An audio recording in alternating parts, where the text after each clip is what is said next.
Assalamualaikum warahmatullahi wabarakatuh. Selamat pagi. Ketemu lagi di Targum Channel.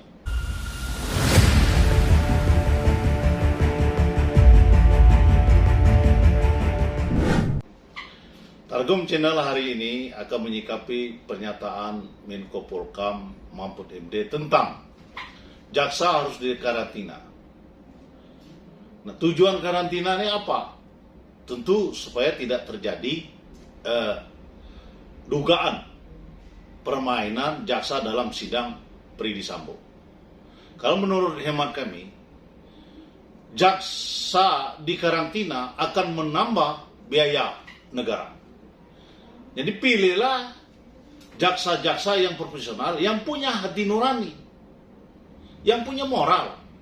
Walaupun dikarantina gimana, kalau jaksanya tidak punya moral, maka tidak bisa ditegakkan persidangan yang objektif.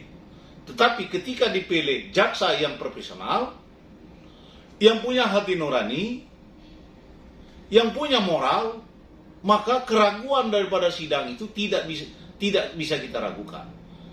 Jadi kami tidak sependapat apa yang dikatakan oleh Menko Polhukam maupun MD, jaksa harus dikarantina. Kami minta Jaksa Agung profesional dalam menangani kasus Sambo.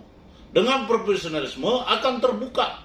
Dan setelah semuanya nanti di persidangan, tentu jaksa akan profesional menentukan hukumannya. Apakah bisa terbukti 340 atau 338. Jadi tidak usahlah kita ini mencari sensasi-sensasi yang...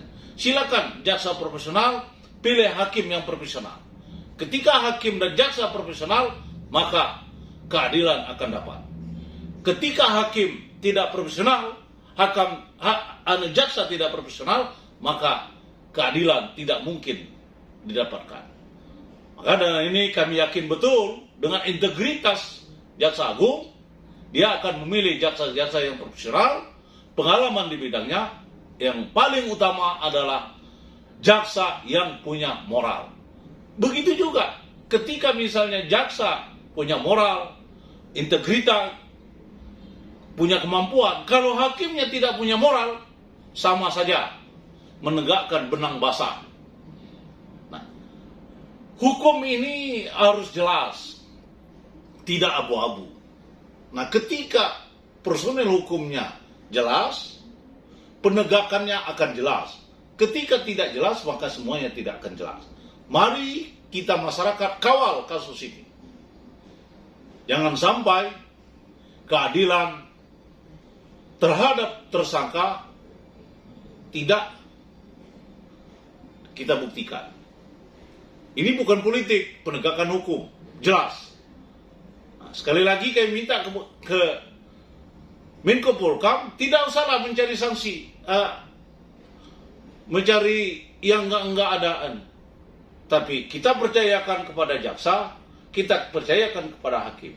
Ketika nanti maka kita akan lakukan gimana yang terbaik untuk penegakan hukum.